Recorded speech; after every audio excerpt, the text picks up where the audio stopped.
नमस्कार मित्रांनो, स्वागत आहे तुमचं आपल्या कृषी कन्या व्लॉगमध्ये. सगळ्यांना हाय, हॅलो, नमस्कार, राम राम, रामकृष्ण हरी. आज होता आमचा भुईमुगाच्या शेंगा काढण्याचा दिवस. कारण की हल्ली 2 दिवस झाले पाऊस खूप येतोय, वारा सुटलाय, त्याच्यामुळे म्हणलं की शेंगा काढून घ्यावा. आता आम्ही सगळ्यांनी मिळून भुईमुगाचे वेल उपटायला सुरुवात केली. काकांनी खड्डे खांदायला घेतले, कोणी वेल पांगत होतं, तर कोणी वेल उपटत होतं. सगळ्यांचे कामं वाटून दिले. भुईमुगाचे हिरवेगार वेल आणि त्याला लटकलेल्या शेंगा बाहेर काढताना म्हणलं तर खूप समाधान भेटत होतं.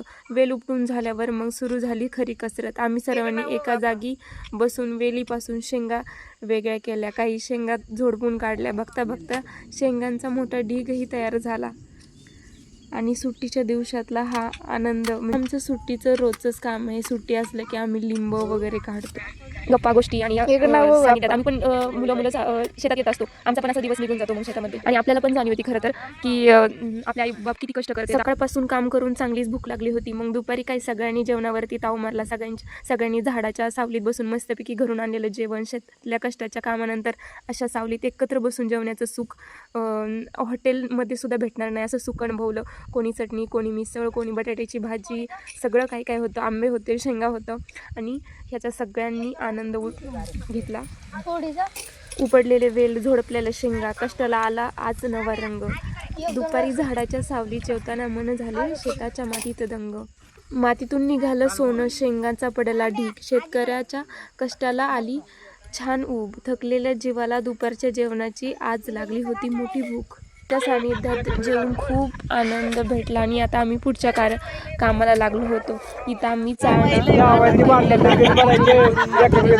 लवकर निघून जाईल आणि आम्हाला लवकर शेंगा पण गोळा होतील आणि माती सेपरेट निघून जाईल. त्याच्यामुळं आता आम्ही सगळेजण शेंगांचं, कोणी शेंगा भरत होतं तर कोणी शेंगा निवडत होतं. हे बघा, तुम्ही बघू शकता की माती कशी खाली राहिली आहे. घोळून घोळून शेंगा आम्ही वरच्या गव्हाला टाकत होतो आणि त्या ह्याच्यात भरत होतो गोणीमध्ये. आणि आज पाहू शकता आजी, मम्मी, काकी विठ्ठलाच्या भक्तिगीते गायला लागल्या होत्या.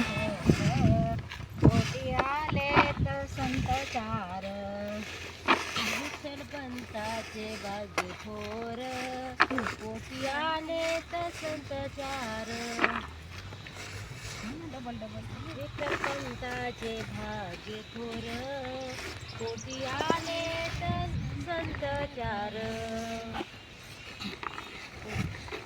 संसाराची झाली, मला ते असं ध्यानातच नाही येत. मग मी म्हणते विठ्ठल पंतांचे भाग्य थोर, कोटी आले तर ज्ञानेश्वर. विठ्ठल पंतांचे भाग्य थोर, कोटी आले तर ज्ञानेश्वर. संसार केला कोठून कोटी, कोटी आले निवृत्ती. संसार केला कोठून कोटी, कोटी आले निवृत्ती.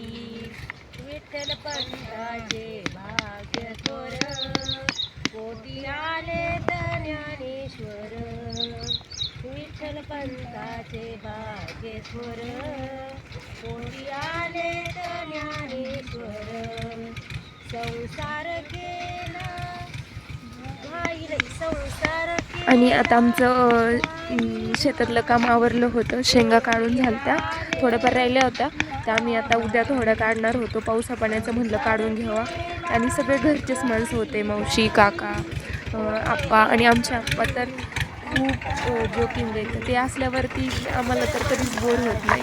आणि त्यांचं असं म्हणणं होतं की मी आता खूप मातीने आता मला मातीने एक नवीन शर्ट घेऊन द्यायला पाहिजे, कपडे. शेतकऱ्याचं आयुष्य असंच कष्टाचं असतं, पण जेव्हा हातामध्ये असं चांगलं पीक येतं तेव्हा सगळा कष्ट होऊन जातो. तुम्हाला आमचा आजचा दिवस कसा वाटला नक्की कमेंट करून सांगा.